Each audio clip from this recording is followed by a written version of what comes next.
Salut, c'est parti pour l'histoire d'une nouvelle chanson. Premier véritable grand tube de Michel Berger, La groupie du pianiste est sans conteste l'une des chansons incontournables de l'été 1980. Ce titre, qui raconte avec justesse les relations entre fans et artistes, a permis non seulement à Michel Berger de se classer dans tous les hits, mais également de faire la connaissance d'Elton John. Après l'immense succès de l'opéra rock Starmania, créé au Palais des Congrès de Paris en avril 1979, Michel Berger ne s'endort pas sur ses lauriers. Bien au contraire, puisqu'il écrit et compose un album pour France Gall et un autre pour lui-même. Ce nouvel album, Beau Séjour, marque véritablement un tournant dans la carrière de Michel Berger. Sur ce 30 cm de 10 titres figurent pas moins de 3 tubes, celui qui chante, quelques mots d'amour et la groupie du pianiste. L'album, composé et écrit pour France, contient également de très beaux succès comme Il jouait du piano debout, chanson écrite en hommage à Jerry Lee Lewis.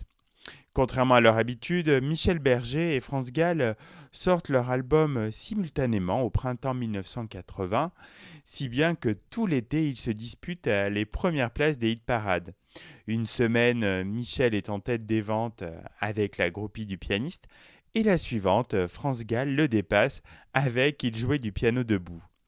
C'est en observant les fans, notamment au moment du succès de Starmania, que Michel Berger trouve l'inspiration de la groupie du pianiste, qui traite donc du quotidien d'une fan amoureuse d'un pianiste qui se soucie bien peu d'elle. Grâce à un merveilleux texte et une mélodie très travaillée, Michel Berger fait de cette chanson un immense succès et surtout une référence incontournable de son répertoire.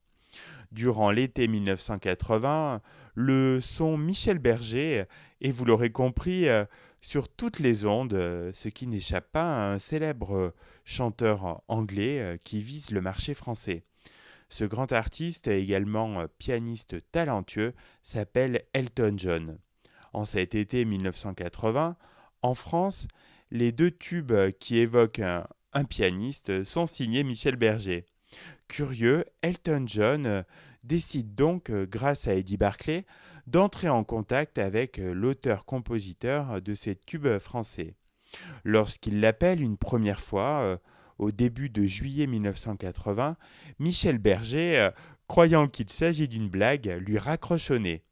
Elton John ne se décourage pas pour autant et fait une seconde tentative qui cette fois est prise au sérieux et donne lieu quelques mois plus tard à une collaboration artistique pour le duo Donner pour donner entre France Gall et Elton John.